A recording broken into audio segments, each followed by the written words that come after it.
चलो भाई, आज की क्लास में हमने क्या डिस्कस करना, we have to talk about P3। Okay, paper 3 जो आपका लैब एग्जाम होता है। और मैंने आपसे पहले ही कहा था कि भाई ये जो लैब की क्लास में लूंगा, लाइक जिसमें मैंने आपको लैब में नहीं बुलाया, ऑनलाइन ले रहा हूँ। वो इसलिए ले रहा हूँ कि लाइक ये मैं आपको लैब नहीं सिखाऊंगा। ये उस बच्चे के लिए फायदेमंद है वो क्लास जिसने पूरा साल लैब्स की है। ठीक है। तो अगर मैं उसमें छोटी छोटी बातें बताऊंगा तो वो आपको हेल्प आउट करेंगी, और आप शायद रिकॉल भी कर सकेंगे कि हाँ यार, आप शायद इन चैलेंजेस को फेस करते थे, और शायद उनके आंसर्स के लिए आप थोड़ा सा परेशान रहते थे। सही है। मैं थोड़ा सा कंटेक्स्ट दोबारा बता दूं, काफी लोगों से मैंने शेयर भी किया था। भाई हुआ ये था कि अपने ए लेवल टीचिंग के करियर के बिल्कुल शुरू में एक बार ऐसा हुआ कि आई अटेंडेड कैम्ब्रिज की ऑफिशियल ट्रेनिंग। जो कैम्ब्रिज एक एक्सटेंडेड ट्रेनिंग होती है, दो दो दिन की होती है। तो उसमें लाइक कैम्ब्रिज का एक प्रिंसिपल एग्जामिनर था, ही वाज हियर। तो यही किसी, आई थिंक मैरियट में हुई थी। मैं तो गया था खाना खाने, क्योंकि खाना टाइट था ना, वाकई बहुत अच्छा था। सही है। पर मुझे नहीं पता था कि कुछ सीखने को भी मिल जाएगा ना। तो वहां पर the examiner did one very good thing. उसने कहा भाई पेपर 1 पेपर 2 पे मैं इतनी बात ही नहीं करूंगा, बिकॉज उसकी मार्किंग की बड़ी क्लियर है, बड़ी डिफाइंड है, उस पर एग्जामिनर रिपोर्ट्स अवेलेबल है। और दूसरी बात ये कि मतलब मैं एग्जैजरेट नहीं कर रहा हूँ, पाकिस्तान में ना, पर्टिकुलरली कराची, लाहौर, इस्लामाबाद में ए लेवल्स के जो टीचर्स हैं ना, like they are good teachers. Like तो उसने खुद भी कह दिया था कि यार मुझे आइडिया है कि लाइक इवन अगर मैं कराची इस्लामाबाद में आता भी हूँ ना वर्कशॉप लेने, तो मुझे तैयारी करनी पड़ती है, बिकॉज आई फील लाइक कि मैं जिनको ट्रेन करने आ रहा हूँ ना, कभी कभी फील होता है उनको हमसे ज्यादा आता है। और वो जाहिर है मेरी बात नहीं कर रहा था, वो बाकी सीनियर टीचर्स की बात कर रहा था। तो आप लोग खुश नहीं हो जाना। सही है। तो बहरहाल, तो व्हाट ही डिड, उसने पूरे 3 दिन ना, पूरे 2 दिन हमसे सिर्फ लैब्स के ऊपर बात की। कि भाई पेपर 3 और पेपर 5 भी होता है, उसके ऊपर बात की ना। कि भाई उसकी यूजली मार्किंग की इतनी क्लियर नहीं होती है ना। ठीक है ना भाई, 2 marks for all correct reading, but what are the correct readings? वो तो नहीं दिया हुआ होता ना। तो there is 1 mark for the correct line of best fit, 1 mark for correct plotting. अब व्हाट इज करेक्ट प्लॉटिंग, वो कभी भी आपको मार्किंग स्कीम में क्लियरली डिफाइंड नहीं मिलेगी। And there are lot of many other stuff that are not answered directly in marking की। तो ही वॉज एक्सप्लेनिंग दैट। जब वो एक्सप्लेन कर रहा था ना, तो आई रियलाइज कि मुझे उसमें से बहुत सारी बातें नहीं पता थी, एंड आई रियलाइज कि भाई लाइक बहुत लोगों को नहीं पता होती। तो वहां पे फ्री का खाना एंजॉय करने के साथ साथ मैंने उसकी बातें नोट करना शुरू कर दी। नहीं, एक डायरी लेके गया था मैं, उस पर सब कुछ नोट करके फिर जब घर आया तो मैंने कहा एक काम करता हूँ, उसकी एक बेसिक प्रेजेंटेशन बना लेता हूँ, वो बच्चों से शेयर कर लूंगा, सबको हेल्प हो जाएगी। तो आइए आज उन्हीं तमाम अहम नुकात को डिस्कस करते हैं। ये तस्वीर उसी जमाने की है, तो उसको आप इग्नोर कर दे, अब मैं बुढ़ा हो चुका हूँ ऑब्वियसली। ठीक है भाई, जल्दी जल्दी लेके चलते हैं। जाहिर सी बात है आज 1 घंटे की क्लास में पूरा कवर नहीं हो सकेगा, जितना हो जाएगा अच्छी बात है, बाकी नेक्स्ट क्लास में कर लेंगे। ठीक है। What is tested in paper 3? In paper 3 only skills are tested। ये बड़ा इंपॉर्टेंट है। Knowledge of theory is not assessed at all. बताने का मकसद ये कि फॉर एग्जाम्पल कि आपको अगर जैसे बहुत अच्छी काइनेमेटिक्स नहीं आती, बहुत अच्छी डायनेमिक्स नहीं आती, आपको बहुत अच्छी वेव्स नहीं आती, या बहुत डिटेल्ड कॉन्सेप्ट्स आपको नहीं भी आते ना, तो उसकी कोई सच रिक्वायरमेंट है भी नहीं। जैसे एग्जामिनर आपसे बहुत ज्यादा एक्सपेक्ट नहीं करेगा कि आपको कोई बहुत कॉम्प्लिकेटेड क्वेश्चन सॉल्व करना आना चाहिए, या बहुत कॉम्प्लिकेटेड फिजिक्स अप्लाई करनी आनी चाहिए, जो आपकी पूरी थ्योरी आपने पढ़ी है ना, जिस तरह पेपर 1 पेपर 2 में। पेपर 3 का उनका मेजर ऑब्जेक्टिव ही है कि भाई they are only going to assess the skills. अब प्रॉब्लम ये है कि सर स्किल का मतलब कौन कौन से स्किल्स? ठीक है, knowledge of theory is not assessed at all. Knowledge of measuring device, अब स्किल में सिर्फ ये नहीं है कि रीडिंग निकालना इज वन स्किल। कि भाई फॉर एग्जाम्पल आपके सामने पेपर 3 में एक सिचुएशन दिया हुआ है, एक एक्सपेरिमेंट परफॉर्म करना है। तो एक्सपेरिमेंट परफॉर्म करके रीडिंग निकालना, लाइक वोल्ट मीटर से वोल्टेज निकालना, एम मीटर से करंट डिटरमिन करना, या मेजरिंग डिवाइस से किसी से लेंथ निकालना, या टाइम निकालना, या न्यूटन मीटर से फोर्स निकालना, ये जो जितनी भी चीजें आप डिटरमिन करते हो ना, ये this is called the use of measuring devices. This is just one skill. Like skill का मतलब सिर्फ ये नहीं कि आपको रीडिंग्स निकालना आनी है, कि भाई आप you can determine the readings, कि भाई आप डिवाइसेस यूज कर सकते हो या एक्सपेरिमेंटल सेटअप लगा सकते हो। This is the first skill obviously, ये तो जरूरी है ना, अगर यही नहीं आएगा तो आगे कुछ भी नहीं हो सकेगा। But that is not the only thing which is considered as skill in in PG, okay. So the term skill refers to many more, ठीक है। तो सर इसके अलावा और क्या क्या चीजें, फॉर एग्जाम्पल ग्राफ बनाना एक स्किल है, plotting is a skill, okay, like sketching the graph is a skill, line of best fit banana is a skill, gradient निकालना इज अ स्किल, आप समझ रहे हो। और ये सेपरेट स्किल है। सेपरेट स्किल इसलिए है कि भाई फॉर एग्जाम्पल एक बच्चा है ना, उसने एक्सपेरिमेंट कंडक्ट किया और उस एक्सपेरिमेंट में उससे गड़बड़ हुई, गलती हुई, जिसकी वजह से उसका टेबल में जो रीडिंग्स उसने लिखा था ना, वो रीडिंग सही नहीं, ठीक है ना। तो ठीक है, उसको उस रीडिंग के मार्क्स तो नहीं मिलेंगे, बट क्योंकि उसने उस रीडिंग को यूज करते हुए ग्राफ सही बनाया अकॉर्डिंग टू द रीडिंग, उसने उस रीडिंग के हिसाब से प्लॉटिंग सही की, उसने उस रीडिंग के हिसाब से स्केलिंग सही की, स्केचिंग सही किया, ग्रेडियंट सही निकाला, लाइन ऑफ बेस्ट फिट सही बनाया, तो उस स्किल के मार्क उसको फिर भी मिलेंगे एज पर द टेबल जो, इसीलिए मैं कह रहा हूं these are the separate skill, समझ रहे हो ना। अनसर्टेनिटी डिटरमिन करना इज अ स्किल, अगर बच्चे के पास वो स्किल है तो the kid will get marks for it, समझ रहे हो आप मेरी बात। तो सबसे पहले तो स्किल का मतलब क्लियर कर लें आप सारे, सही है।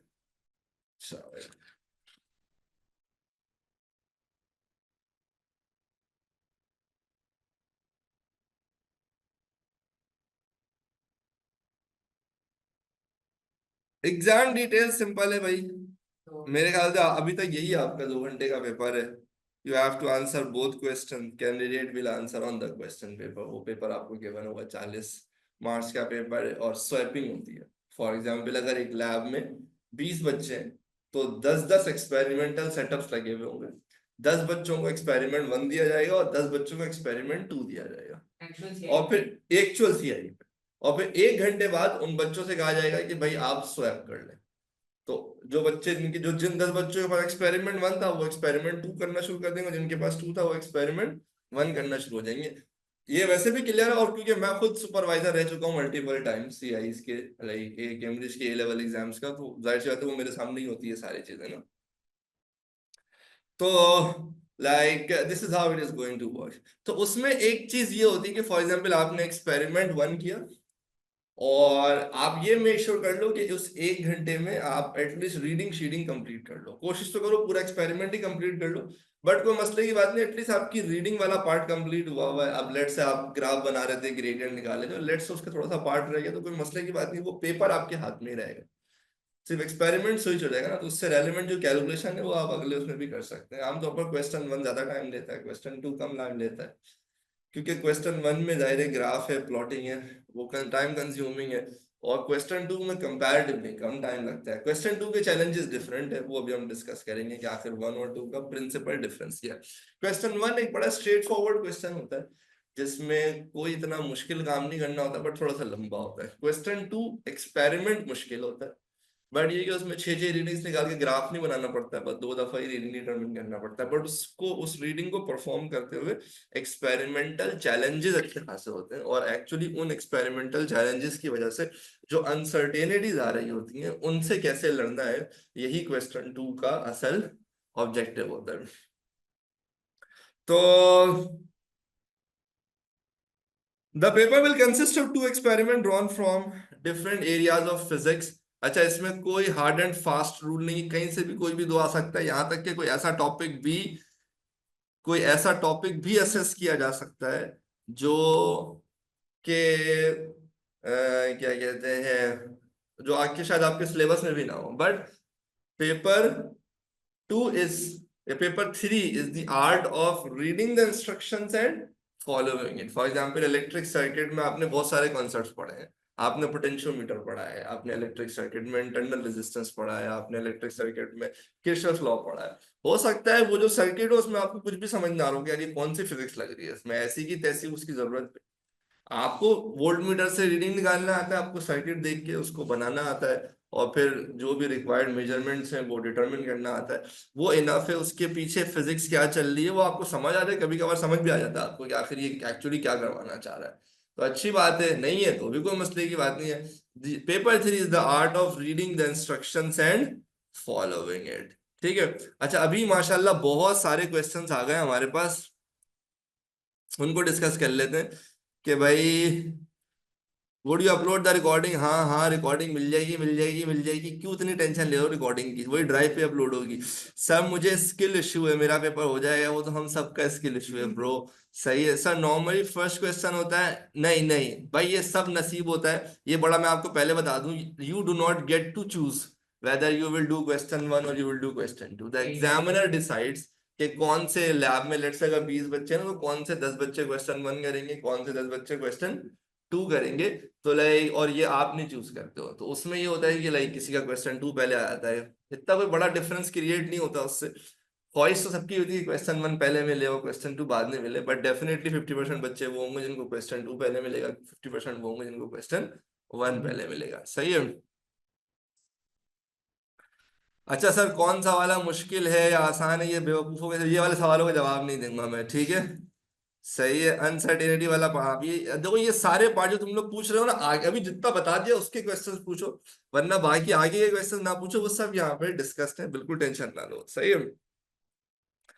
तो द एक्सपेरिमेंट, ये मेरे अल्फाज नहीं है, ये आपके सिलेबस में लिखा हुआ है कि the experiment may be based on physics not included in the syllabus content, but candidates will be assessed on their practical skills rather than their knowledge of theory। ये मेरे अल्फाज नहीं है, ये आपके सिलेबस से कॉपी पेस्ट हुए हैं, ठीक है। कुछ पढ़ना नहीं है, हाँ कुछ नहीं पढ़ना है, बस लैब एक्सपोजर लेके जाना है, ठीक है। स्किल में क्या है भाई, using lab equipment, lab equipment use करना आना चाहिए। कॉमन लैब इक्विपमेंट क्या है भाई, multimeter, screw gauge, stop watch, ठीक है। या क्या कहते हैं, इलेक्ट्रिसिटी से रिलेटेड हो गया, मैकेनिकल से रिलेटेड हो गया, न्यूटन मीटर हो गया, ये सब डिवाइसेस यूज करना आना चाहिए। ग्राफ बनाना, line of best fit, y intercept निकालना, ये सारी चीजें, अनसर्टेनिटी डिटरमिन करना, ये प्रॉपर स्किल है, ठीक है। ये भी यहाँ पे ऐड कर देता हूँ, डिटर्मिनेशन ऑफ। मल्टीमीटर क्या होता है? मल्टीमीटर वही ना, ये दिस इज मल्टीमीटर, जिसमें वोल्ट मीटर भी है, एमीटर भी है, सब एक ही होता है। सही है। सही, देखो ये जनरल क्वेश्चन बाद में पूछना सर कितने मार्क्स पे ए ऐसा आता है, सर ग्राफ का स्केल बता दें, वो सब बताएंगे, सब बताएंगे अभी। सही है, ड्राइव में डाल दिएगा, ठीक है। अब मैं तो शेक हो जाता है, कोई मसला नहीं अहमद, इसका भी तुम्हें सोल्यूशन बताऊंगा, तुम क्लास के बाद मुझे कॉल करना, ठीक है, कि इस तरह के इशू का क्या सोल्यूशन होता है। दोनों क्वेश्चंस ग्राफ वाले आ सकते हैं, नहीं यूजली दूसरा क्वेश्चन ग्राफ वाला नहीं होता, ठीक है भाई। अगेन ये कुछ भी ना, एक बार ध्यान रखना, अपनी तरफ से कुछ भी नहीं लिखा है मैंने, ये होता है ना कि मुझे लगा कि ऐसा होता होगा तो मैंने नोट्स बना दिए, ये सब या तो कैम्ब्रिज के एग्जामिनर के अल्फाज है, या तो आपके सिलेबस से डायरेक्ट कॉपी पेस्टेड है। P3 is the art of reading instruction and following it. मैं पूरा साल आपको ये बात समझाता आया हूँ कि भाई लैब में अगर आपके टीचर आपको डायरेक्ट लैब करके ही बता देते हैं कि बेटा आज ये लैब करना है, तो मेरे ख्याल से वो कोई खास लर्निंग नहीं है। उसूली तरीका ये है कि भाई आपको लैब में एक क्वेश्चन पेपर दे दिया जाए और फिर आपसे कहा जाए भाई करो, पढ़ो और करो, ठीक है ना, उसको इंटरप्रेट करना सीखो कि भाई आखिर वो जो कह रहा है इसका क्या मतलब है। Because you have to setup the experiment ना भाई, अगर वो आपको सर्किट बनाने देंगे या कोई भी सेटअप करने देंगे, तो वो इंस्ट्रक्शन क्लियर होगी, ड्राइंग क्लियर होगी, उस ड्राइंग को देखना है, उस इंस्ट्रक्शन को देखना है, and then you have to setup the experiment and then find the reading. So P3 is the art of reading instruction and following it. Examiner से आप ये नहीं पूछ सकते हैं कि अंकल इसमें क्या करना है, नहीं अंकल नहीं बताएंगे इसमें क्या करना है, वही तो एग्जाम है कि भाई पढ़ो और करो। इंस्ट्रक्शन बहुत क्लियर होती है, एक एक वर्ड बहुत गौर से पढ़ना है। सर अगर प्रैक्टिकल आपसे वही नहीं तो आपको क्या करना चाहिए? अब बताता हूँ इससे, you should take good 5 minutes to read the first page of both question one and question two. 5 minute लगाओ आराम से, दोनों एक्सपेरिमेंट स्टार्ट करने से पहले 5 मिनट प्रॉपरली सिर्फ पढ़ो, कोई मसले की बात नहीं, you will still be left with 55 minutes for each question. और पहले तसल्ली कर लो कि भाई क्या करना है, कौन कौन से apparatus इसके लिए रिक्वायर्ड है, ड्राइंग में, क्वेश्चन में। आपको एक प्रॉपर लिस्ट दी जाती है एक्सपेरिमेंट से पहले ना, जिसमें जितने भी एक्सपेरिमेंट के apparatus रिक्वायर्ड होते हैं ना, उसकी एक चेकलिस्ट होती है, तो आप उसको देख के चेक करोगे कि हाँ भाई ये चीजें, रजिस्टर्स हैं, मल्टीमीटर है, माइक्रोमीटर, स्क्रू गेज है। उस एक्सपेरिमेंट के लिए जो जो रिक्वायर्ड है पहले आप वो चेक करोगे, आप उस पर टिक लगा के साइन करोगे कि हाँ भाई जो जो चीजें रिक्वायर्ड थी वो सब मेरे पास हैं, ताकि एग्जामिनर के पास भी वो रिकॉर्ड आ जाता है कि भाई इस बच्चे को सारी चीजें प्रोवाइड की गई थी। सही है। डिवाइसेस की अनसर्टेनिटी याद नहीं करनी होती, अभी बताऊंगा वो कैसे निकलती है, ठीक है। मेजर और माइनर एरर का ही बता देंगे, कोई मसले की बात नहीं है। ठीक है। अच्छा, अब एक छोटा सा मसला है, वो अभी आगे भी आ जाएगा, मैं अभी दोबारा डिस्कस कर लेता हूँ, पहले ही डिस्कस कर लेता हूँ कि भाई सर क्या हो, कि हमारे यहाँ सोचते ही नेगेटिव है ना, क्या हो सर एग्जाम आयो मुझे कुछ आता ही ना हो सर, मुझे समझ ही ना आए कि एक्सपेरिमेंट करना कैसे, तो उसके लिए क्या करते हैं देखिए, एक्सपेरिमेंट इंग्लिश में लिखा हुआ हो, ठीक है ना, मराठी में नहीं लिखा हुआ होगा, हिंदी में नहीं लिखा होगा, क्या आपको पढ़ना नहीं आता है, ठीक है ना। हाँ, ये हो सकता है कि when you are reading it and despite thoroughly reading it और सब कुछ करके भी तुम किसी एक जगह अटक सकते हो कि लाइक तुम्हें ये समझ नहीं आ रहा यार इस लाइन का क्या मतलब है, like what is he trying to say, what is the examiner trying to say, यार ये इसमें ये चीज कहाँ है मुझे नजर नहीं आ रही, आप समझ रहे हो। इस तरह के इश्यूज पे आप एग्जामिनर को बिल्कुल रीच आउट कर सकते हैं, जब आपको बिल्कुल समझ नहीं आ रहा है कि भाई इसका मतलब क्या है, तो आप बिल्कुल एग्जामिनर को रीच आउट कर सकते हैं, वो आएगा। और कभी कभार अगर बहुत ही माइनर सी ऐसी चीज हुई कि लाइक वो जेन्युइन, कभी कभी उनके एंड से ही मिस्टेक होती है कि वो चीज होती नहीं है वहां पे पड़ी हुई, ठीक है ना, तो वो आपको ला के दे देंगे, ठीक है ना, या कोई ऐसी चीज होगी जो वहां से मिसिंग होगी, उसको आप क्लियर कर लेंगे। और अगर वो ऐसा हुआ है कि भाई इंस्ट्रक्शंस क्लियर थी और आप ही बेवकूफ निकले, आप उसको समझ ही नहीं आ रहा है कि करना है क्या, तो यू कैन नॉट से टू द एग्जामिनर कि भाई मेरा मुझसे तो समझ ही नहीं आ रहा है करना है क्या, आप बता दो क्या करना है, ऐसे नहीं होता।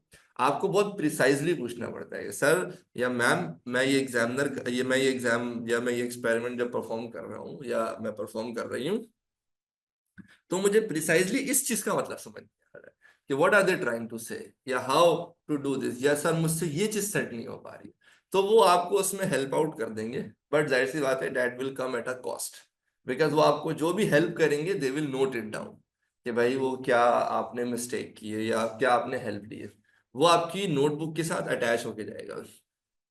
फिर क्या होगा, फिर जब एग्जामिनर उस पेपर को चेक करेगा तो उसके पास वो लिखा हुआ आएगा कि भाई इस बच्चे ने ये हेल्प ली थी। और फिर वो एग्जामिनर चेक करने वाला डिसाइड करेगा कि भाई ये जो हेल्प थी, should this be considered as a major help और अ माइनर हेल्प। अगर वो मेजर हेल्प होगा तो वो 2 नंबर आपके टोटल मार्क्स में से माइनस कर देंगे, और अगर वो माइनर हेल्प होगा तो स्टैंडर्ड ये है कि वो 1 नंबर काट लेंगे आपके टोटल मार्क्स ऑब्टेन्ड में से, सही है। अब वो आप 10 दफा माइनर हेल्प लोगे तो 10 दफा एक एक नंबर कट जाएंगे, सही है। तो वो लाइक यूजली इतना ब्रूटल नहीं होता, बट ये है कि बिला वजह उसको तंग ना करना, अनलेस कि तुम्हें पता है कि भाई कुछ नहीं कर सकते हैं, सही है। सर एग्जैक्ट वर्ड्स बताएं, उन्हें क्या बोले कुछ बताने के लिए, उन्हें बस कुछ नहीं करना है, बस हैंड रेस करके उर्दू में बोल देना, इंग्लिश में बोल देना, कोई मसले की बात नहीं है भाई, जहाँ पे आप फंसे हुए हैं, सही है। कि भाई फॉर एग्जाम्पल आपको समझ नहीं आ रहा है ये रजिस्टर कैसे कनेक्ट होगा, ठीक है ना, या आप रजिस्टर कनेक्ट कर रहे हो और आपकी रीडिंग ही नहीं आ पा रही है, ठीक है ना। अब अब अगर आपकी रीडिंग नहीं आ पा रही है तो वो वोल्ट मीटर में एक्चुअल मसला है, तुमने वोल्ट मीटर कनेक्ट सही नहीं किया हुआ है, सही है। अब अगर वोल्ट मीटर में एक्चुअली कभी कभी ऐसा होता है, मैं एक्सपेरिमेंट मैंने खुद बहुत करा है, वोल्ट मीटर में प्रॉब्लम होती है, सही है ना। अक्सर वोल्ट मीटर का एम मल्टीमीटर का वोल्ट मीटर सही काम कर रहा होता है, एम मीटर सही काम नहीं कर रहा होता है, सही है। तो वो फिर चेंज कर देंगे। बट अगर फॉर एग्जाम्पल तुमने डायलर वोल्टेज पे सेट किया हुआ है और निकाल लिया करंट हो, और फिर तुम कह रहे हो मेरा करंट नहीं आ रहा है, तो फिर एग्जामिनर नोट करेगा कि भाई ये तुम्हारा करंट इसलिए नहीं आ रहा कि तुमने डायलर वोल्ट्स पे सेट किया हुआ है, तो कम सिस्टम को लग रहा है कि तुम्हें वोल्टेज निकालना है, तुम चाह रहे हो करंट निकालना है, तभी तो वो रीडिंग नहीं दे पा रहा है, समझ रहे हो, या उल्टी पुल्टी रीडिंग्स आ रही है। तो वो जाहिर सी बात है, वो डिपेंड करता है कि यार आप लाइक क्या गड़बड़ कर रहे हो ना। हाँ हाँ, मैं सुपरवाइजर रहा हूँ, इन्विजिलेटर नहीं बनते, इन्विजिलेटर तो ब्रिटिश काउंसिल वाले बनते हैं ना, जो टीचर्स होते हैं वो सुपरवाइजर होते हैं। सुपरवाइजर का काम ये होता है कि वो बस लैब में प्रेजेंट होता है, बच्चों की क्वेरीज, क्योंकि जो इन्विजिलेटर होता है उसको फिजिक्स नहीं आती है, आप समझ रहे हो। फॉर एग्जाम्पल अगर कल को कोई बच्चा क्लेम कर देता है ना कि भाई ये तो प्रॉब्लम है, लाइक ये चीज सही नहीं है, तो एटलीस्ट सुपरवाइजर खड़ा हुआ होता है ना, वो एक फिजिसिस्ट होता है, वो कहता है हाँ भाई वो जेन्युइन क्लेम कर रहा है, लाइक ये, बट सुपरवाइजर शुरू से लूप में होता है, वो apparatus सेट भी वही करवाता है, तो वो लाइक उसमें ये होता है कि उनको बस एक फिजिसिस्ट चाहिए होता है जो कल कोई किसी इशू को रिजॉल्व कर सके वहां पे। जनरल टिप पे आते हुए, इन mechanical practical nearly balance means just balance not perfectly balance, ठीक है ना। हमारे यहाँ कुछ लोग बहुत डरे हुए होते हैं, सर वो लाइन है, उसने तो बोला था take the reading when this is perfectly balance या व्हेन दिस इज बैलेंस, अब वो आधा घंटा लगा दिया परफेक्टली बैलेंस करने में, पूरा टाइम लगा दिया। अरे भाई ऑलमोस्ट नियरली बैलेंस करो और निकलो भाई, रीडिंग निकालो, आगे बढ़ो, पर्टिकुलरली जब तुम्हें 6 6 रीडिंग्स निकालनी है, समझ लो मेरी बात। Don't waste your time in balancing it, perfectly ये नहीं कि नहीं आज मैं कसम खा के गया हूँ, जब तक कि ये 100% बैलेंस नहीं हो जाएगा मैं हिलूंगा भी नहीं। Sir, how can you tell कि ये neatly balanced हो गया है? अच्छा भाई, वोल्ट मीटर एम मीटर के ऊपर लोगों का काफी एक गम रहता है कि सर क्या वो ऑलरेडी बैलेंस करके नहीं देते हैं यार। देखो प्रॉब्लम ये है कि आप जो भी वोल्ट मीटर यूज करोगे ना, वो यूजली वोल्ट मीटर सेट तो करके देते हैं आपको, यानी उसमें तारें वगैरह लगी हुई होती हैं। बट एक सिंपल सी बात है, एक एक्सपेरिमेंट है, लेट्स से उसमें वोल्टेज भी निकालना है, करंट भी निकालना है, तो क्या एग्जामिनर आके डायलर सेट करेगा तुम्हारा? भाई वो डायलर का मत तो तुम्हें सेट करना पड़ेगा ना। अब ये डायलर तुम लोगों को नजर आ रहा है, ये क्या है, ये लिखा हुआ नजर आ रहा है वोल्टेज, साथ में ये डीसी का सब, तुम लोग डीसी सप्लाई यूज करते हो ना। अब फॉर एग्जाम्पल वोल्टेज तो यहाँ पे भी है, बट ये तो एसी वोल्टेज है ना, आप एसी थोड़ी यूज करोगे, तो आप ये थोड़ी यूज करोगे,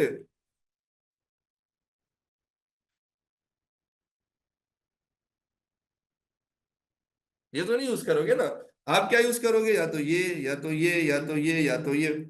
अब ये क्या बताता है, ये रेंज बताता है। दिस टेल्स अबाउट द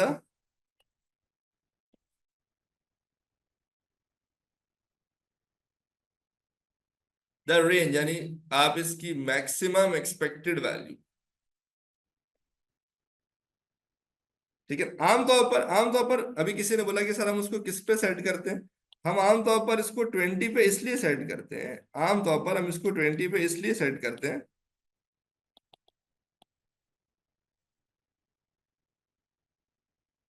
क्योंकि ये एक तो डीसी है, ये सारे ही डीसी है बहरहाल, कि भाई हमारे पास आमतौर पर जो सेल होता है ना, वो 1.5 वोल्ट का होता है या 3 वोल्ट का होता है। तो मैक्सिमम ये 20 बता रहा है कि मैक्सिमम कितना एक्सपेक्ट कर सकते हो, तो भाई 20 से ऊपर तो नहीं हो सकता ना। 20 सेट है, 200 सेट करने में कोई फायदा नहीं है, 600 सेट करने में कोई फायदा नहीं है, इतना बड़ा वोल्टेज ही नहीं है आपके पास। तो आपकी रीडिंग 20 के अंदर ही होगी, क्योंकि आपके यहाँ मैक्सिमम सप्लाई लेट से 20 वोल्ट की है, या मैक्सिमम सप्लाई वो 20 कह रहा हूँ 1.5 वोल्ट की है या 3 वोल्ट की है, इसलिए 20 को सेट करना is the right option. 800 ampere. ठीक है ना। अब फॉर एग्जाम्पल वोल्टेज की रीडिंग निकाली, अब निकालना है करंट, तो वो थोड़ी सेट करके देगा तुम्हें एमीटर, तो तुम्हारे इसी डिवाइस को यूज करके तुम एमीटर भी निकालोगे ना।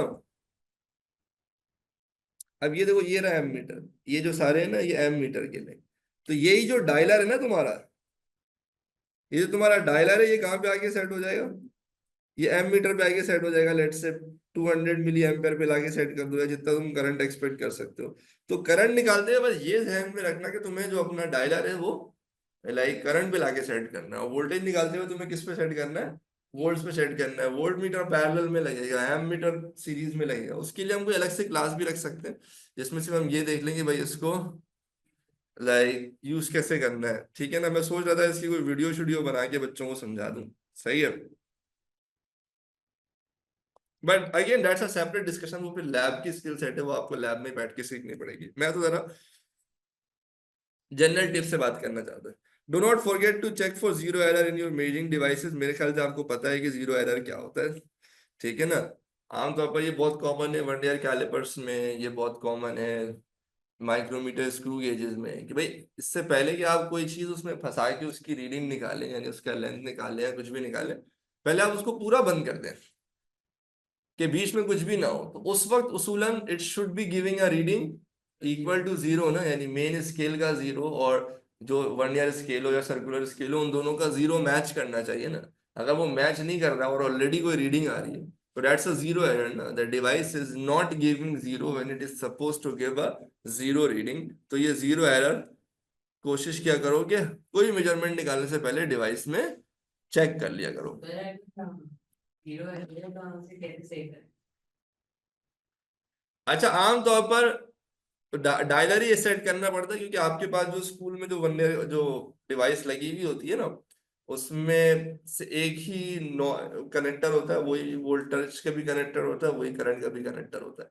तो वो यूजली आजकल जो एडवांस वाले आ रहे हैं उसमें स्विच नहीं करना पड़ता है। बट ये जरूर है कि प्लेसमेंट इंपॉर्टेंट है। एम मीटर सीरीज में कनेक्ट होगा और वोल्ट मीटर पैरेलल में। 1 मिनट होल्ड करना।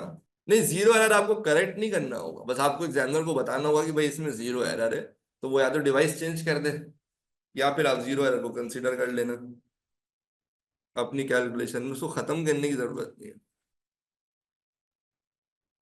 ठीक है। While taking readings in a long wire at different point, start from the center of the wire. सही है। मतलब ये है कि फॉर एग्जाम्पल कभी कभी होता है ना कि एक लंबी सी तार होती है पतली सी किसी स्केल पे रखी हुई, और उसमें डिफरेंट पॉइंट्स पे टैप करके आपको वोल्टेजेस निकालने होते हैं या करंट निकालना होता है। तो उसमें अगर फॉर एग्जांपल 6 रीडिंग्स निकालनी है तो you always start from centre. फिर एक राइट की ले लो, एक लेफ्ट की ले लो, फिर एक राइट की ले लो, फिर एक लेफ्ट की ले लो। वो ज्यादा बेहतर है, सिर्फ टिप है, बजाय इसके कि जीरो से स्टार्ट करो एक लेंथ से दूसरे लेंथ तक जाओ। You start from the centre. तो इस बात को दोबारा समझा दें। इस बात को दोबारा समझा दें। भाई फॉर एग्जाम्पल तुम्हारे पास एक लंबी सी वायर है। अब इस वायर में तुम्हें लाके वोल्ट मीटर का कनेक्टर लाके रखना है। अब तुमसे कह रहा है 6 लेंथ निकालिए ना, तो एक यहाँ निकालो, एक यहाँ, एक यहाँ, एक यहाँ, एक यहाँ। स्टार्ट हमेशा सेंटर से। सही है ना? This is just a tip. एक सेंटर यहाँ से ले लो, फिर यहाँ से ले लिया, फिर यहाँ से ले लिया, फिर यहाँ से ले लिया, फिर एक यहाँ, फिर एक यहाँ, फिर एक यहाँ। समझ रहे हो आप? ठीक है। रेजिस्टेंस चेंजिंग वेरी स्मॉल है तो मिली वोल्ट ही यूज कर लो। लाइक आमतौर पर आप 20 वोल्ट ही यूज करते हैं, बट अगर फॉर एग्जांपल बहुत छोटी रेजिस्टेंस चेंज कर रहे हो तो उसमें बेहतर ये है कि फिर आप ये 2000 मिली वोल्ट्स वाला इस्तेमाल करो। ऑटोमेटिकली आप देखोगे कि आपकी रीडिंग्स कंपैरेटिवली आसानी से निकल रही होंगी। अगर आप रेजिस्टेंस को चेंज हाँ, अगर आप रेजिस्टेंस को चेंज करो। हाँ, अगर बहुत छोटी रेजिस्टेंस चेंज हो रही है। Clamp the wire from the centre of the crocodile clip, ये भी बड़ी इंपॉर्टेंट चीज है। आमतौर पर लोगों की बड़ी नाराजगी रहती है कि भाई क्रोकोडाइल क्लिप में हम चीज फंसाते हैं वो हिलती रहती है। सही है। और वो सर स्ट्रॉन्ग कनेक्शन नहीं बन पाता। कुछ जज्बाती तो बेचारे क्रोकोडाइल क्लिप में तार लगा के घुमाना शुरू कर देते हैं। ऐसा कुछ भी करने की जरूरत नहीं, आप ये ट्राई कर लेना।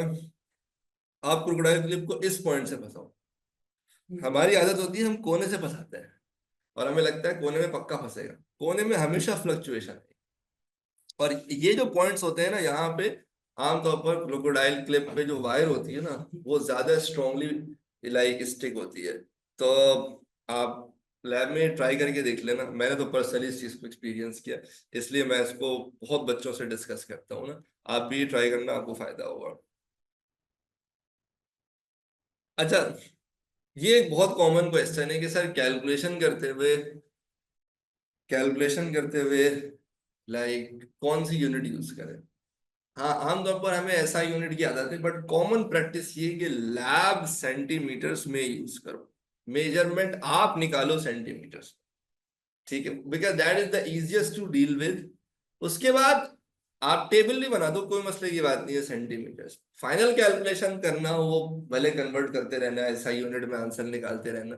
या क्वेश्चन 2 में अगर उसने रिक्वायरमेंट आपको दिया हुआ है कि उसको फाइनल आंसर मीटर में चाहिए या मिलीमीटर में चाहिए, तो बस फाइनल आंसर निकालते हुए कन्वर्ट कर देना। बट आप जो मेजरमेंट करो ना लैब, वो एक ही यूनिट में करो, वो सेंटीमीटर्स में करो, बिकॉज सबसे आसान होता है, सबसे कन्वीनियंट होता है। आप अपनी रीडिंग निकाल लो, फिर भले कैलकुलेशन में तुम्हें नीड फील होती है कि यार मुझे इसको ऐसा यूनिट में कन्वर्ट करना है या मिलीमीटर में कन्वर्ट करना है, करते रहो आप कन्वर्ट, कोई मसले की बात नहीं है।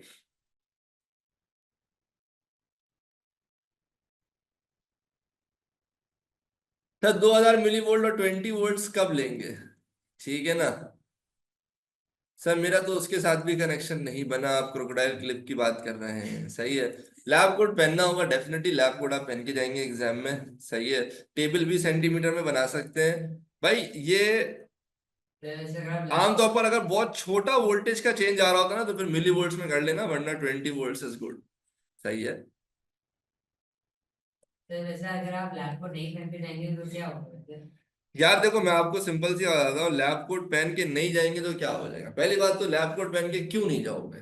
ठीक है ना, मुझे पता है 80% ऑफ द लैब्स में सिर्फ फिजिक्स, कैम बायो में तो आपको अलाउ ही नहीं करेंगे।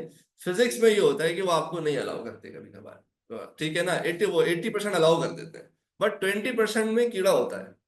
अब तुम सोचो, एग्जाम में तुम बिला वजह की एक स्ट्रेस पाल ले हो। क्या रे, एग्जाम देने गए, वो एग्जामिनर किस बात पर गए, लैब कोट पहन के क्यों नहीं आया? भाई लैब कोट लैब का प्रोटोकॉल है ना, आप पहन के जाओ यार। आप देख रहे हो भाई वो कुछ नहीं बोल रहा है, आप कोई भी नहीं पहन के आया, उससे कोई प्रॉब्लम नहीं, उतार के साइड में रख देना, बट लेके तो जाओ ना। लाइक क्या प्रॉब्लम है लैब कोट रखने में? क्यों खरीदा है? लाइक घर पे रात में पहन के सोते हो, क्या करते हो उसको? मतलब लैब कोट खरीदा इसके लिए ना कि लैब करने के लिए खरीदा है। तो पहन के जाओ ना भाई एग्जाम में। Okay.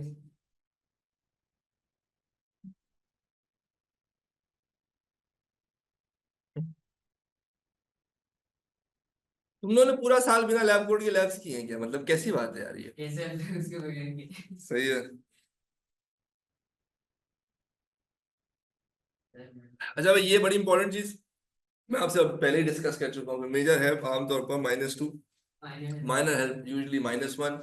Examiner will help you, don't just tell him to do it for you. ये नहीं है तुमने बोला अरे 2 नंबर ही तो कटेंगे, एक काम करते हो उसको बुलाता हूँ, बोलता है अरे काम का मेरा एक्सपेरिमेंट जल्दी से सेटअप करके लगाओ, 2 नंबर काट लेना मेरा, नहीं ऐसा नहीं है भाई। He will just help you, help का मतलब हेल्प होता है, ये नहीं मतलब खाना पका के दे देगा तुम्हें, ये लो बेटा सैंडविच खा लो, सही है, वो आपको खुद करना होगा। चलो भाई अब आते हैं, काफी लोग टेबल के बारे से क्वेश्चन करते हैं, अब वन बाय वन आते हैं, टेबल के ऊपर बात करेंगे फिर ग्राफ्स के ऊपर बात करेंगे। तो पहले अबाउट द टेबल। भाई आप सबको पता है you have to take 6 readings ना, 6 सेट ऑफ रीडिंग्स बनानी होती है, आपको पूरा टेबल बनाना होगा। तो अब उसमें आमतौर पर 4 से 6 मार्क्स हैं जो आप लूज कर सकते हैं सिर्फ लापरवाही की वजह से, जैसे हम कहते हैं ना देखा आपने लापरवाही का नतीजा, सही है। तो a candidate may lose up to 4 to 6 marks if the table is not by following the rules। तो सर टेबल बनाने की क्या रूल्स हैं, आइए जरा इन पर बात करते हैं। कम से कम 6 रीडिंग्स होनी चाहिए, 7 कर लो तो बिला वजह का कीड़ा है, बट जाहिर सी बात तो एक्स्ट्रा का कोई पेनल्टी नहीं है। बट हाँ अगर आप 6 की जगह 5 रीडिंग लिखते हो तो फिर यू विल लूज 1 मार्क्स। तो you have to set up minimum 6 readings, ठीक है भाई। तो वैसे बोला है, हाँ उसने बोला होता है, फिर भी किसी को पता नहीं क्यों लग रहा होता है, सही है। एक्स्ट्रा टाइम नहीं मिलता, एक्स्ट्रा टाइम का सीन बिल्कुल नहीं होता इनका, सही है। About the table, first set of reading should go into the table. अच्छा इसमें ये जो 6 रीडिंग्स हैं उसमें टेबल से पहले एक दफा रीडिंग निकलवाते हैं वो, कि भाई इस लेंथ पे ये डिटरमिन कर लें या कुछ भी XYZ, जब वो आपसे डिटरमिन कराते हैं ना वो पहली रीडिंग होती है, फिर वो आपसे कहते हैं कि अब एक काम करो भाई, इस पर्टिकुलर फिजिकल क्वांटिटी को चेंज करते हुए ये पर्टिकुलर फिजिकल क्वांटिटी डिटरमिन करो और 6 सेट्स ऑफ रीडिंग रखो। तो उस 6 में एक रीडिंग जो आपने सबसे पहले पार्ट में निकाली होती है वो आप डेफिनेटली इंक्लूड कर सकते हैं, कोई मसले की बात नहीं है, ठीक है। तो you can use the first reading, तो टेक्निकली तुम्हें 5 और रीडिंग्स निकालनी, क्योंकि एक तुमने पिछले में निकाल ली थी, उसको तुम्हारे ऊपर है, चाहो तो ना भी रखो चाहो तो रख भी सकते हो, लाइक वो एक्सेप्टेबल है जी। सही है। कैसे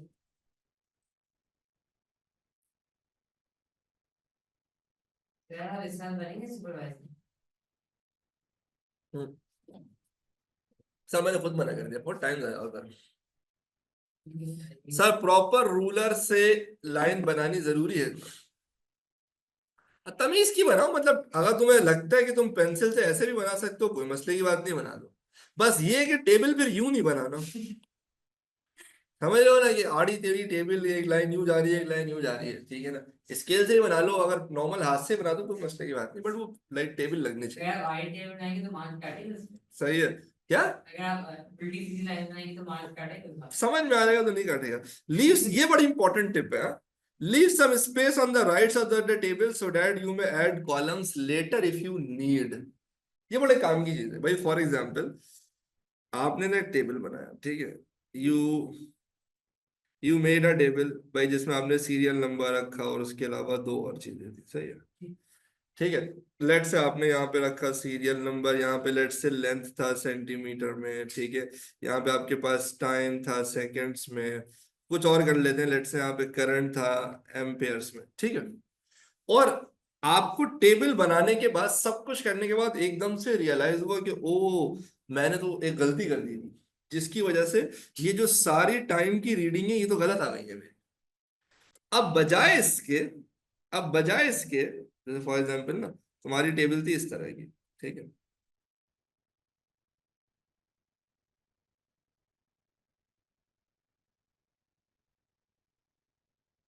ठीक है। अब बजाय इसके कि आप इन सारी रीडिंग्स को काटें और फिर दोबारा कुछ जगह जगह मिक्स करें, उससे बहुत बेहतर है कि आप ये पूरा काट और यहाँ पर एक रॉ ऐड कर दें। टेबल सही। हेडिंग वो आपको पेंसिल बनाना होता है, पेंसिल से। अभी बताता हूँ, आप पेंसिल से भी कर सकते हैं पूरा पेपर, पेन से भी कर सकते हैं, कोई मसले की बात नहीं है, ठीक है। और आप दोबारा बना ले। वो ज्यादा कन्वीनियंट होता है एग्जामिनर के लिए कि उसको गलत लगा, उसने पूरा टेबल काट के बराबर में एक पूरा कॉलम ऐड कर दिया, लेकिन उसके लिए बराबर में जगह भी तो होनी चाहिए ना। इसलिए जब आप पहली बार टेबल बनाओ ना, तो अगर आपके पास इतनी बड़ी जगह तो यूज इतनी बड़ी जगह, साइड में थोड़ी सी जगह खाली छोड़ दो, कि अल्लाह ना करे कुछ ऐड करना हो तो वहां पर ऐड कर देना, या फिर दोबारा नए सिरे से टेबल बनाना is going to be a challenging task. तो ये सब बस टिप्स हैं जो बहुत काम आएंगे आपके, सही है।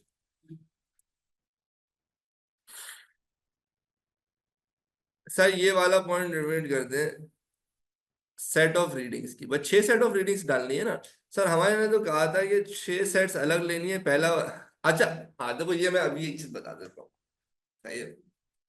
भाई देखो लैब के हवाले से ना ऐसा बिल्कुल पॉसिबल है कि मैं आपसे कोई बात कहूँ, ठीक है, और कोई एक दो इंस्ट्रक्शन ऐसी हो जो जो मेरी मैच ना करे आपके टीचर्स जिनसे आपने लैब किया है, सही है। तो उसमें बस एक चीज ध्यान में रखना है भाई, जाके उनसे बहस मत करना शुरू हो जाना कि वो हमने सर पाशा से पूछा था, तो सर पाशा ने तो कहा था कि ये ऐसे कर, हो गई आपकी लैब। बस मेरी एडवाइस है कि भाई जो मैं बोल रहा हूँ ना वो कर लेना, सही। मैं जो बोल रहा हूँ वो गलत नहीं बोल रहा हूँ, ये कंफर्म है। हो सकता है वो भी सही हो सकता है वो गलत हो, मैं जो बोल रहा हूँ ना वो बिल्कुल सही बोल रहा हूँ, ठीक है। ये तुम्हें भरोसा करना पड़ेगा, सही है ना, बिला वजह की कहानियां नहीं सुना रहा हूँ यहाँ पे बैठ के, सही है। तो अगर कोई ऐसी, देखो जाहिर सी बात है 100 में से 98 चीजें होंगी जो हम दोनों की मैच कर रही हो, कोई एक दो पॉइंट होगा तो उस पर जाके बजाय इसके कि आप उनसे बहस करें, क्योंकि मैंने ये अक्सर ये चीज एक्सपीरियंस की, इसलिए अच्छा वो अभी डिस्कस कर लेता हूँ कि बच्चे जाके ना अपने लैब के टीचर को तंग करते हैं, सही है। तो सर वो तो आपने ऐसे बोला था, वो हम सर पाशा की क्लास में गए थे, उन्होंने तो कहा था कि ये ऐसे होता है, ठीक है ना। ये बहुत ही थर्ड क्लास हरकत है, सही है, क्योंकि आपके जितने भी लैब के टीचर्स हैं वो सारे मेरे दोस्त हैं, सही है ना, उन सबके साथ में उठता बैठता हूँ, सही है। तो ऐसी कुछ झिझोरी हरकत नहीं करना, कान के चंपे रख दूंगा, पहले बता दे रहा हूँ, सही है। बट हाँ ये है कि कोई एक दो बातें ऊपर नीचे हो जाती तो टेंशन नहीं लो, सही है। पेंसिल से करें या पेन से, डार्क पेंसिल से करो, कोई मसले की बात नहीं है, ठीक है ना। बस एक चीज ध्यान में रखना, हमारे यहाँ एक प्रॉब्लम ये होती है कि भाई हम ना, या तो पूरा पेपर पेंसिल से करो या तो पूरा पेपर पेन से करो, सही है। ये नहीं करना कि पहले मैं पेंसिल से करूंगा और फिर बाद में मैं पेन से करूंगा। इससे पता है क्या होता है, आप पहले पेंसिल करते हो फिर आप दोबारा पेन करते हो, एक तो टाइम जाया होता है, मतलब कोई तुक नहीं है ना एक चीज को दोबारा ओवरराइट करने की। और फिर आप क्या बोलते हो कि मैं रेजर से रब कर दूंगा पेंसिल वाला, एक तो वो गंदा हो जाता है, दूसरा ही कभी कभार पता है क्या होता है, आपने ओवरराइट किया, अभी रेजर से रब करने का टाइम आया था, एग्जामिनर ने आवाज मारी पेन्स डाउन, पेन्स डाउन तो रबर भी डाउन, शार्पनर भी डाउन, सही है। अब तुम्हारा काम तो कचरा हो गया कि पेन से भी लिखा हुआ है, पेपर पेंसिल से भी, और उसके ऊपर पेन से भी लिखा हुआ है। और कभी कभार ये होता है कि कॉपीज स्कैन होती है बकायदा, सही है ना, रीचेकिंग पर्पजेस के लिए, वो स्कैन होने के बाद तो वो अजीब ही लग रही होती है, सही है।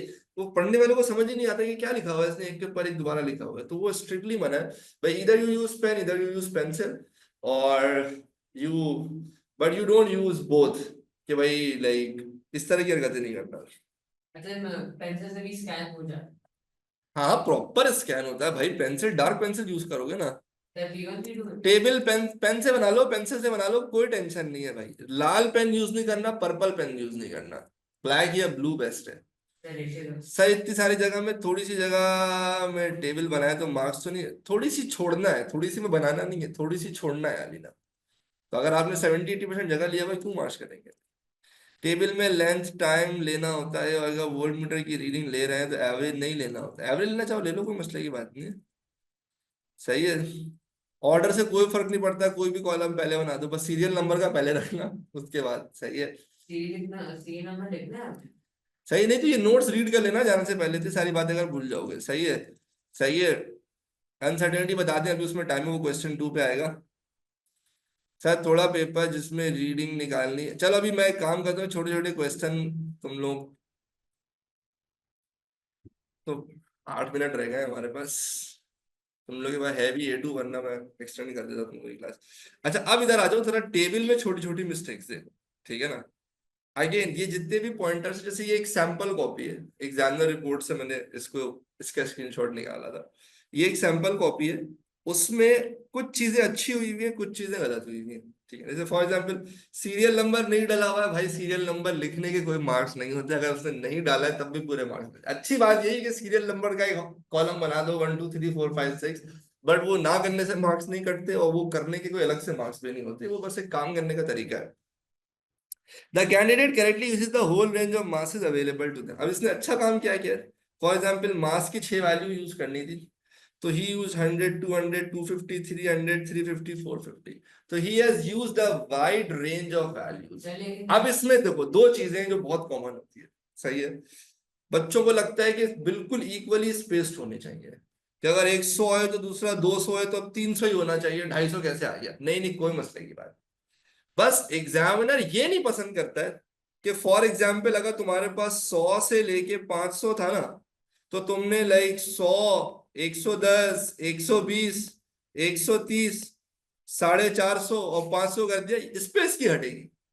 ये हटने वाली चीज है कि यार ये क्या हरकत है कि लाइक दो तीन वैल्यू इतनी करीब करीब, फिर एकदम से 450 में पहुंच गया, इस पे उसकी हटती है।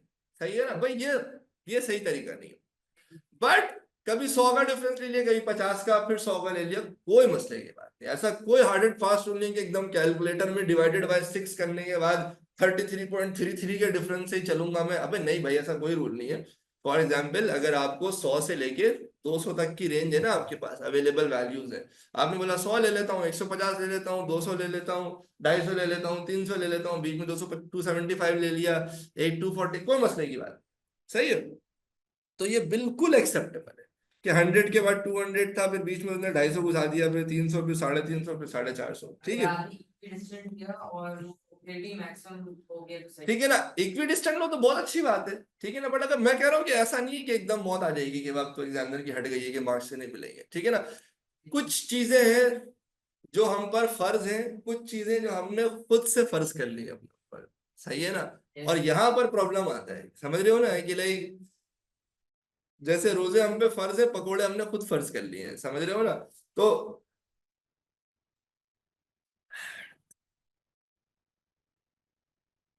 अच्छा, अब ये एक अच्छी रेंज थी कि भाई एक डिस्ट्रीब्यूटेड रेंज थी, वाइड रेंज थी, एक अच्छा डिस्टेंस भी मेंटेन किया हुआ था हर दूसरी रीडिंग में ना। अब इसमें एक प्रॉब्लम क्या है, इस फिर इस बच्चे ने लेंथ की रीडिंग निकाली हुई है 6 रीडिंग्स ना। अब इसमें एक चीज है जिस पर एग्जामिनर ने अपनी नाराजगी का इजहार किया है। Examiner is not happy with this, इसमें 1 मार्क बच्चा लूज करेगा इस टेबल पे, वो क्या है? अच्छा, एक चीज तो बहुत अच्छा है कि यार इसने देखो ना, मास लिखा है, स्लैश डाल के उसकी यूनिट लिखी है, बहुत क्लियरली फिजिकल क्वांटिटी है, और उसकी क्या यूनिट है, अगर 3 रीडिंग्स लिया है तो 2 रीडिंग्स लेके फिर उसकी एवरेज वैल्यू यूज किया, बहुत अच्छे टेबल, बहुत अच्छे से बनाई है, हेडिंग्स बहुत अच्छी डाली, बड़ी क्लियरली है कि भाई क्या करना चाह रहा है, एंगल निकालना चाह रहा है तो डिग्रीज में निकाल रहा है, ठीक है ना, 2 वैल्यूज निकाली और फिर उसका एवरेज यूज किया, और फिर फाइनली जो चीज डिटरमिन करना था वो उसको डिटरमिन कर दिया। इसमें सिर्फ एक प्रॉब्लम क्या है, प्रॉब्लम ये है कि इसने जो वैल्यूज मेजर किए ना, वो मेजर किया है 2 सिग्निफिकेंट फिगर्स पे, वो 2 डेसिमल प्लेसेस पे, कितने पे, 2 डेसिमल प्लेसेस। अच्छा देखिए, आप डेसिमल प्लेसेस, बच्चे ने जो डिवाइस यूज की थी ना इन लेंथ को निकालने के लिए, वो यूज किया था मीटर रूल, जिसका लीस्ट काउंट है 0.1 सेंटीमीटर। तो मीटर रूल में या तो 4.5 मेजर होगा, या तो 4.6 मेजर होगा। 4.51 हो ही नहीं सकता, 4.52 हो ही नहीं सकता, 4.5 के बाद सीधा क्या आता है, 4.6। तो इसका मतलब ये जो आखिरी में जो उसने शोबदेबाजी में एक एक जीरो लगा दिया ना, निकाला उसने वही है 4.5, लेकिन साथ में ना उसने एक जीरो लगा दिया, ऐसे ही दिल चाह रहा था। तो भाई ऐसे ही दिल नहीं चाह सकता ना आपका, बिकॉज आपके डेसिमल प्लेसेस आपका प्रिसीजन बता रहे होते हैं। फिजिक्स में 4.5 और 4.50 में फर्क है भाई। 4.50 आप नहीं लिख सकते हो अनलेस कि आप किसी ऐसी डिवाइस से मेजर कर रहे हो जिसमें आपकी अनसर्टेनिटी 0.01 सेंटीमीटर हो। आप यूज कर रहे हो मीटर रूल, मीटर रूल में 1 सेंटीमीटर में 10 डिविजन होते हैं, सिंपल सिंपल। तो फॉर एग्जाम्पल 6 और 7 के बीच में या तो 6.0 है, फिर 6.1 है, फिर 6.2 है, फिर 6.3 है ना। 6.31 नहीं हो सकता, 6.32 नहीं हो सकता, 6.3 के बाद 6.4 है। तो ये जो दो डेसिमल प्लेसेस में आपने लिखा है ना, दैट्स अ प्रॉब्लम। ये मेरे अल्फाज नहीं, ये एग्जैक्ट मैंने एग्जामिनर रिपोर्ट से कॉपी करके लिखे हैं यहाँ पे, कि measurement of y is made using a ruler, ठीक है ना, with a millimetre marking. Millimetre marking का मतलब 0.1 सेंटीमीटर। तो 0.01 centimetre can not be measured here. 4.5, 5.7, 6.5, 7.2 would have sufficed. That would have been an acceptable answer. तो ये जो आपकी मेजर्ड वैल्यू होती है ना, ये मेजर्ड वैल्यू, ये आपने मेजर किया है, ये आपकी मेजर्ड वैल्यू होती है। इसके जो डेसिमल प्लेसेस हैं उसमें आपने प्रिसीजन का ख्याल रखना है कि भाई आप जो डिवाइस यूज कर रहे हो वो कौन सा यूज कर रहे हो, उसके बेसिस पे आप डिसाइड करोगे ना कि भाई आपको आंसर कितने डेसिमल प्लेसेस पे लिखना है। वाई का इसमें हमने वैसे क्या कर की जरूरत नहीं है। इसमें अभी नहीं जरूरत है नहीं, या नहीं सर एक दो वैल्यूज की करप्शन कर दें, एम मीटर पे एक वीडियो बनाकर यूट्यूब पे अपलोड कर दें, चलो ये भी कर देते हैं किसी दिन। सही है सर, सिग्निफिकेंट फिगर्स और डेसिमल प्लेसेस का बता दें। हाँ वो वही तो बता रहे हैं। सही है। हाँ बस ठीक है ठीक है, एक वोल्ट मीटर की क्लास रख लेता हूँ बस, वो मतलब एक वीडियो बना देता हूँ किसी दिन, ठीक है ना। फ्लक्चुएशन का मसला कोई सोल्यूशन, वो तुम्हारे यूजली कनेक्टर्स टाइट नहीं होंगे। सर रीडिंग 2 बार और एवरेज निकालना जरूरी नहीं है, but it's a good practice. Length metre में लेना होता है, लेंथ आइडियल है सेंटीमीटर में करो ना, लाइक बेहतर है सेंटीमीटर में ही करो, बाद में कन्वर्ट कर लेना, टेबल शेबल सेंटीमीटर में बताओ। सही है। ऐसे अगर आप एवरेज ना मीटर में लिखते तो हाँ देखो, असल में इसीलिए तो हम एडवाइस कर रहे हैं कि भाई मीटर में नहीं करो वरना कंफ्यूजन होगी, क्योंकि मीटर के डेसिमल प्लेसेस अलग है, आप सेंटीमीटर यूज करो, वो आपके लिए ज्यादा बेहतर है।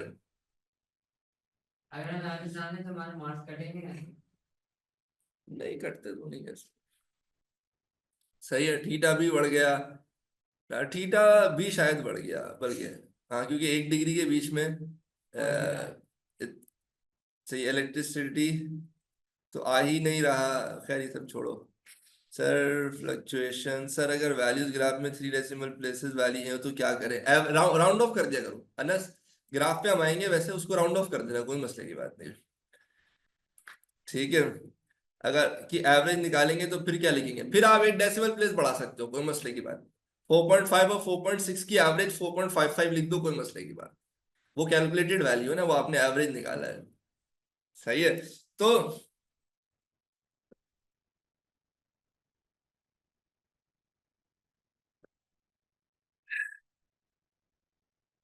तो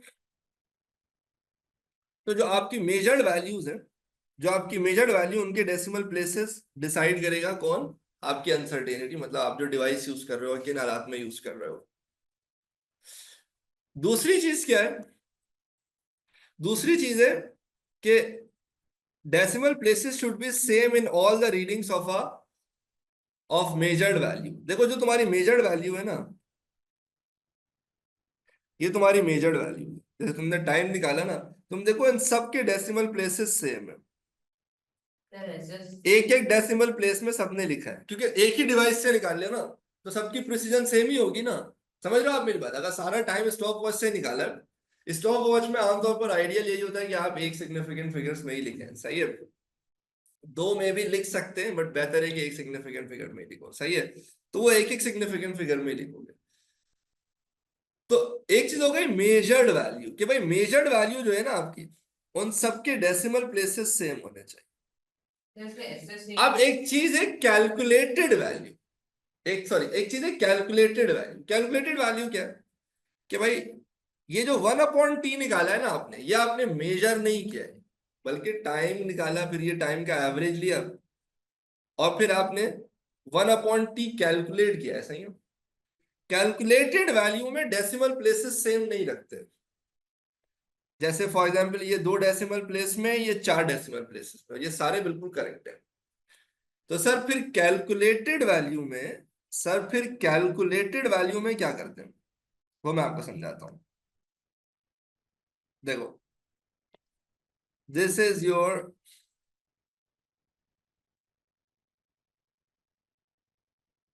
measured value, okay.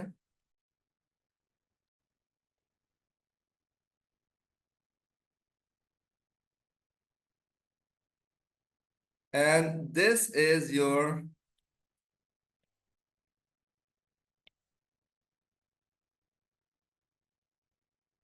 Calculated value, ठीक है। मेजर्ड वैल्यू में आप देखें सबके डेसिमल प्लेसेस सेम है, एक एक डेसिमल प्लेस, सही है, एक गिवन कॉलम में, सही। कैलकुलेटेड वैल्यू में डेसिमल प्लेसेस सेम नहीं करना। देखो ना, यहाँ पे दो डेसिमल प्लेसेस, यहाँ पे चार है, इसमें क्या करते हैं, हम कहते हैं the calculated value must have the same number of significant figures as the measured value. कि भाई मेजर्ड वैल्यू में जितने सिग्निफिकेंट फिगर्स हैं, कैलकुलेटेड वैल्यू में उतने ही सिग्निफिकेंट फिगर्स होने चाहिए, ठीक है। तो ये measured values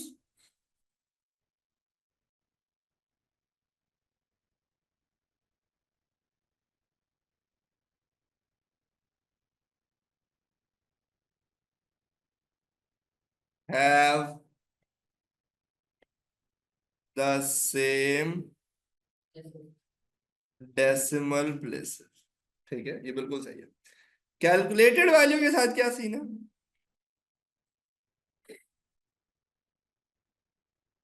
must have the same significant figure as that of its corresponding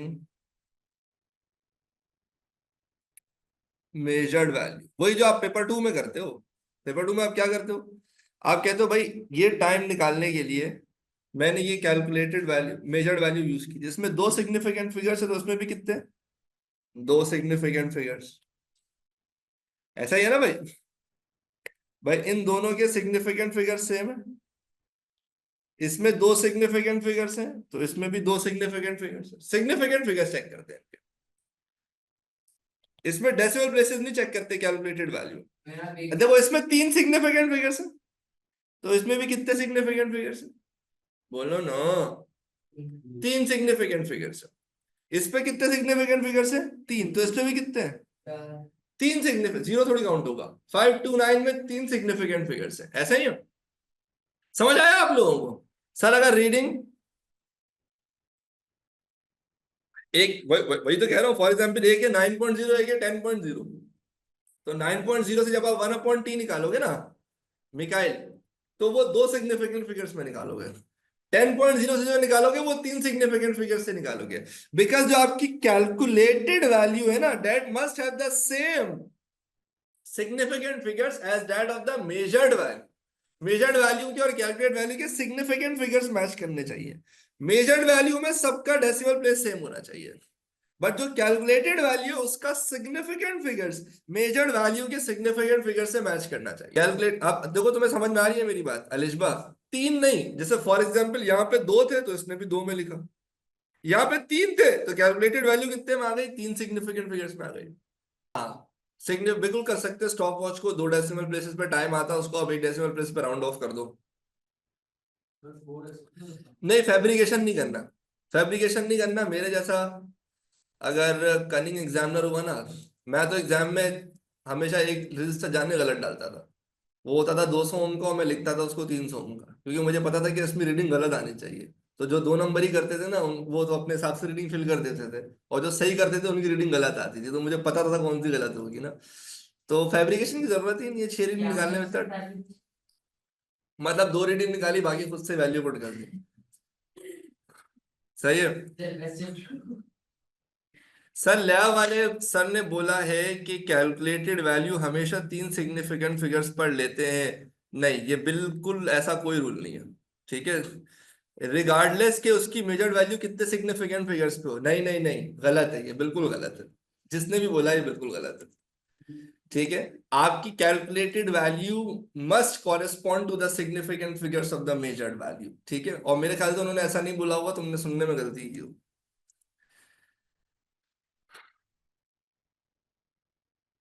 सही है डेसिमल पॉइंट सेम नहीं है।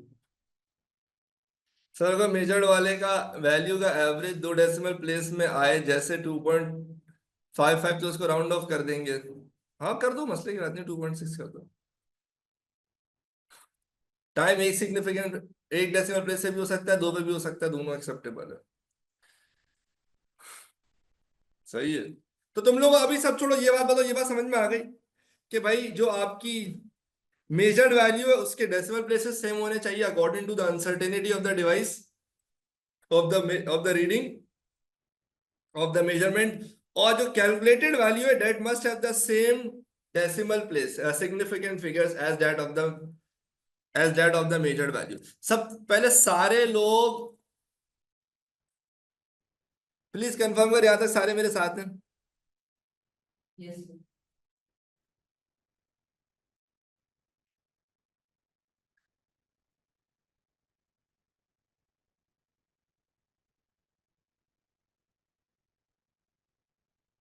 Decimal places of measured value measuring device की प्रिसीजन पे डिपेंड करता है, एग्जैक्टली exactly। और कैलकुलेटेड वैल्यू में डेसिमल प्लेसेस में सिग्निफिकेंट फिगर्स मेजर्ड वैल्यू की सिग्निफिकेंट फिगर से कॉरेस्पॉन्ड करना चाहिए। सही है। How do we determine the precision? वो सिंपली आपका लीस्ट काउंट यूज कर लेते हैं, और अगर एक्सपेरिमेंट मुश्किल होता है तो हम अपनी अनसर्टेनिटी खुद डिसाइड करके बढ़ा सकते हैं। उस पर हम बात करेंगे, वो क्वेश्चन 2 पे ज्यादा ये प्रॉब्लम आती है, क्वेश्चन 1 पे ये इतनी प्रॉब्लम नहीं आती है। सही है। अच्छा भाई, अब मसला ये है कि ये हो गई आपकी टेबल के ऊपर बात। मैं इसको यहाँ पे मार्क कर देता हूँ, कल की क्लास इंशाल्लाह यहीं से कंटिन्यू करेंगे। सही है। आमतौर पर 2 से 3 घंटे लगते हैं, तो आप टेंशन नहीं लो। अगर आपके क्वेश्चंस आज आंसर नहीं हुए तो कल हो जाएंगे, कल नहीं हुए तो परसों हो जाएंगे। एंड में प्रॉपर मैं अब सबको माइक खुलने का टाइम दूंगा Q&A के लिए, कोई परेशानी नहीं, जिसके जितने मसले हैं वो हल हो जाएंगे। अभी बहुत से क्वेश्चन मैंने इग्नोर इसलिए किए कि मैं अभी जो बात कर रहा हूँ तुम क्वेश्चन बहुत आगे का कर रहे हो जो मैं ऑलरेडी डिस्कस करूंगा, इसलिए बहुत से क्वेश्चन मैंने इग्नोर किए, तो आप लोग परेशान नहीं होना। ठीक है, मैं जा रहा हूँ, मेरी A2 की क्लास का टाइम शुरू हो गया। Bye bye. अब अल्लाह। कंडीशन कोई